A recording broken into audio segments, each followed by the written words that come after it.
Donc, dans cet exercice, on va s'intéresser à l'ensemble des fonctions f de R dans R qui s'écrivent sous cette forme-là. A, B et C étant des réels quelconques.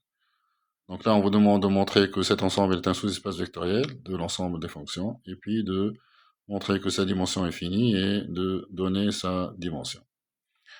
Je vous conseille de cliquer sur pause, de réfléchir à cet exercice, et puis de revenir à la vidéo pour voir le corriger. Allons-y donc pour la première question. Donc E, c'est l'ensemble des fonctions f de R dans R, telles que f de x est de la forme ax au carré plus bx plus c fois cosinus x. A, B et C étant des réels quelconques. Donc pourquoi il s'agit d'un sous-espace vectoriel? Eh bien, l'élément neutre de l'ensemble des fonctions, qui est l'application que je vais noter 0 tilde, qui va de R dans R, il y a tout x associé 0. Donc ça, c'est l'élément neutre de l'ensemble de l'espace vectoriel des fonctions. Eh bien, 0 tilde appartient à E. Car, pourquoi est-ce que 0 tilde appartient à E? Parce que 0 tilde de x, c'est égal 0 fois x2 plus 0x plus 0, le tout fois cosinus x. Donc, 0 tilde est bien un élément de E, et ce en prenant A égale B égale C égale 0. Ensuite, si je prends deux éléments dans E, donc soit, disons, F et G dans E, c'est-à-dire que, quel que soit X dans R, quel que soit X dans R, F de X, c'est égal à AX carré, plus BX, plus C fois cosinus X, et G de X, égale à A'x au carré, plus B'x, plus C' fois cosinus x. A, B, C, A', B', C' sont des réels quelconques.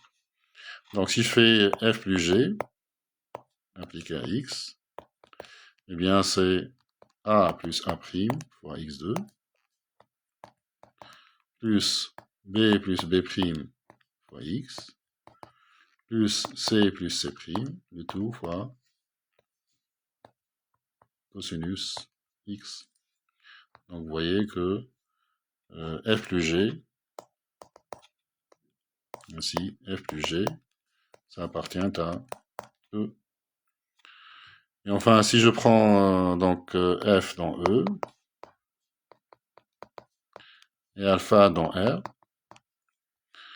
f appartient à E, donc quel que soit x dans R, f de x est de la forme ax carré plus bx plus c fois cosinus x, où a, b et c sont des réels. Maintenant, si je fais alpha f appliqué à x, ça c'est quoi? Ça c'est alpha a x au carré plus alpha b x plus alpha c, le tout fois cosinus x. Cosinus x. Donc c'est de la forme, disons, a'x carré plus b'x plus c', le tout multiplié par cosinus x. Donc ainsi, alpha f est aussi un élément de E. Et donc E est un sous-espace vectoriel. Donc c'est un sous-espace vectoriel de... Donc c'est un sous-espace vectoriel de R puissance R. R puissance R, c'est l'ensemble des fonctions de R dans R. Voilà donc pour la première, la première question. Maintenant, on vous demande de montrer que E est dimension finie et de trouver sa dimension. Donc, deuxième question. Donc, si je prends f dans E, soit f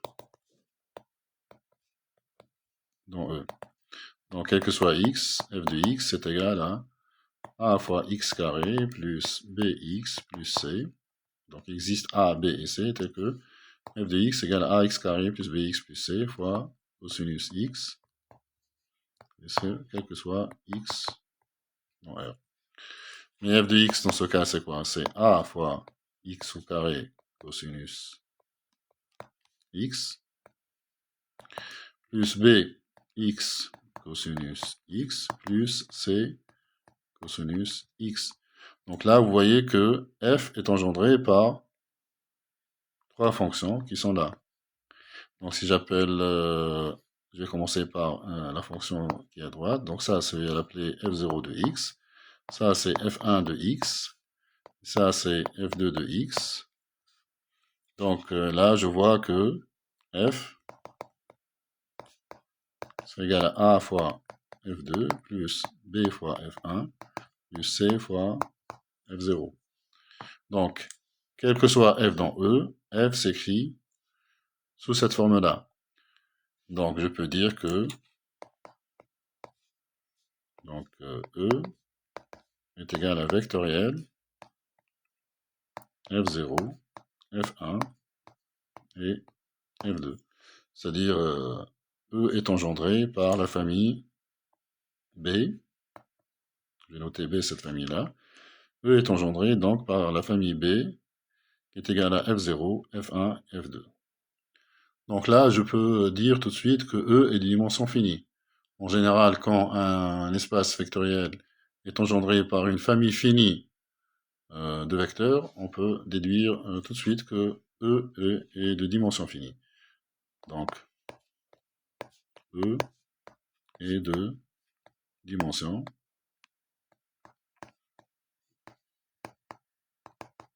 finie. Maintenant, on veut calculer justement la dimension de E. Donc, E est engendré, comme on l'a dit, par la partie B. Là, si on montre que B est libre, ça voudra dire que B est une base de E et que la dimension de E est égale à 3. Donc, montrant que B est libre, montrant que la famille B est libre. Donc, pour cela, je considère trois éléments de R, alpha, bêta et gamma dans R, tels que alpha fois F0, plus bêta fois F1, plus gamma fois F2, soit égal à 0. Ceci est équivalent au fait que alpha fois F0, c'est, je vais appliquer tout ça, je l'applique à x, donc alpha fois F0 de x, F0 de x c'est cosinus x, plus bêta F1 de x, mais F1 de x c'est x, donc c'est, ça ne veut pas partir, je vais y arriver, donc ça c'est bêta fois x, cosinus x.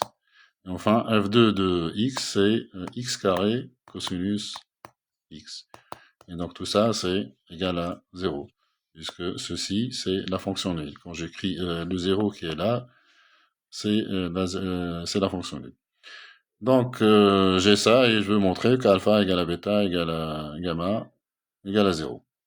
Mais si je prends, puisque cette égalité est vraie quel que soit x, pour x égale à 0 par exemple, j'ai alpha fois cosinus 0, c'est-à-dire alpha, plus bêta fois 0, c'est 0, plus gamma fois 0, c'est 0.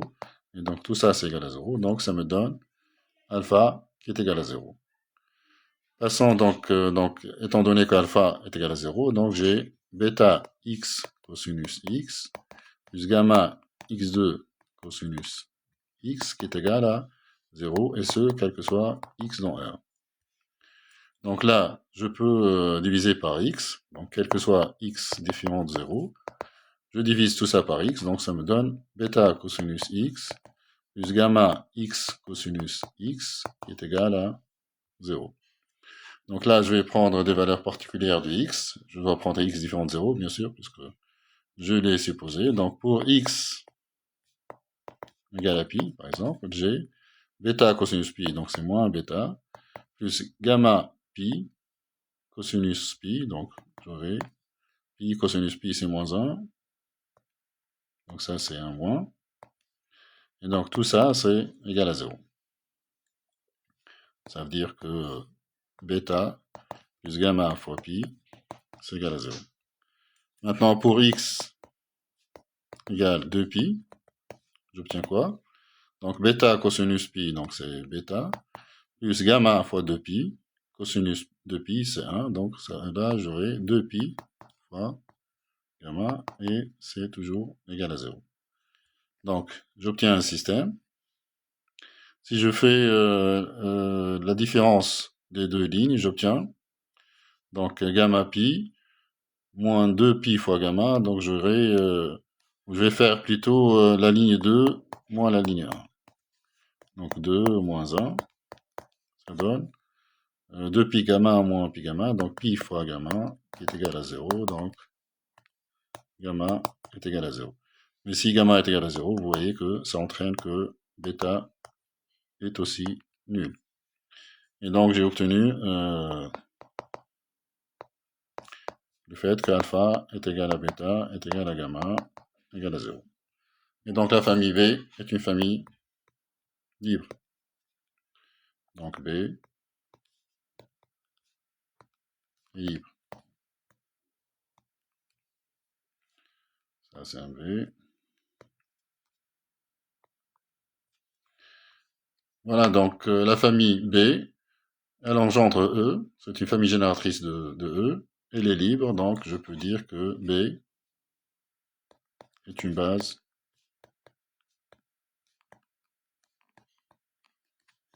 de E. Elle contient 3 éléments, donc la dimension de E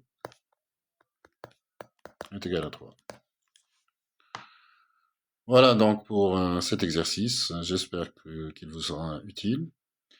N'oubliez pas, s'il vous plaît, de liker cette vidéo et de vous abonner à notre chaîne. À bientôt.